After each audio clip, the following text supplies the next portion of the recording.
Russia से cancer vaccine आएगी, उसके लिए लोग मेरे करण अर्जुन आएंगे जैसे वेट कर रहे हैं, लेकिन जो वैक्सीन अवेलेबल है वो 99% इंडियंस ने लगाई नहीं है।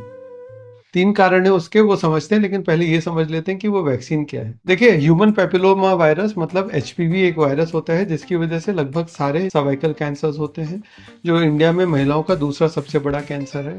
इसी की वजह से पीनिस के कैंसर्स भी होते हैं और इसी की वजह से दोनों जेंडर्स में कुछ तरह के थ्रोट के कैंसर्स भी होते हैं। जिन देशों में कई सालों से वैक्सीन लग रही है उसमें जिनको ये वैक्सीन लगी है उनका 70 to 80% कैंसर होने का चांस कम हो जाता है। 9 से 15 की एज तक लड़के लड़कियों दोनों को 1 या 2 डोज लगाने रहते हैं, और अगर उस टाइम पे नहीं लगी है तो मिड 20s तक भी एक आध एक्स्ट्रा डोज लेके वैक्सीनेशन किया जा सकता है, अगर तब तक वायरस का एक्सपोजर ना हुआ हो तो। इसके साइड इफेक्ट्स लगभग वही हैं जो किसी भी वैक्सीन के इंजेक्शन के होते हैं। जहां इंजेक्शन लगाए वहां हल्का दर्द होना, कभी कभार फीवर आना, बहुत रेयर केसेस में एलर्जिक रिएक्शन भी देखे गए। तो लगाते क्यों नहीं है लोग?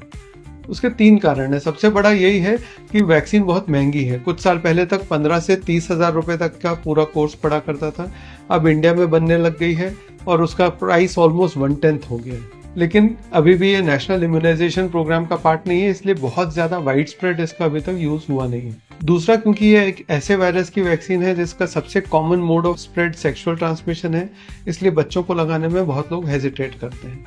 और तीसरा ये कि एक ना 2009 में इंडिया में ट्रायल हुआ था जिसमें एक रिपोर्ट चला था कि बहुत सारी लड़कियों की इसकी वजह से डेथ हो गई। बाद में लोकल लेवल से लेके पार्लियामेंट तक इसके इन्वेस्टिगेशन हुए, एक भी डेथ वैक्सीन की वजह से नहीं हुई थी। कुछ मलेरिया थे, कुछ डूबने की वजह से हुए थे, कुछ को तो सांप ने काट लिया था, और बिल बेचारी वैक्सीन पे फट गया।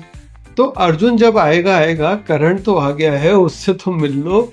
जिसके भी घर में बच्चे हैं जिनको इस वैक्सीन की जरूरत है उनके साथ शेयर करिए।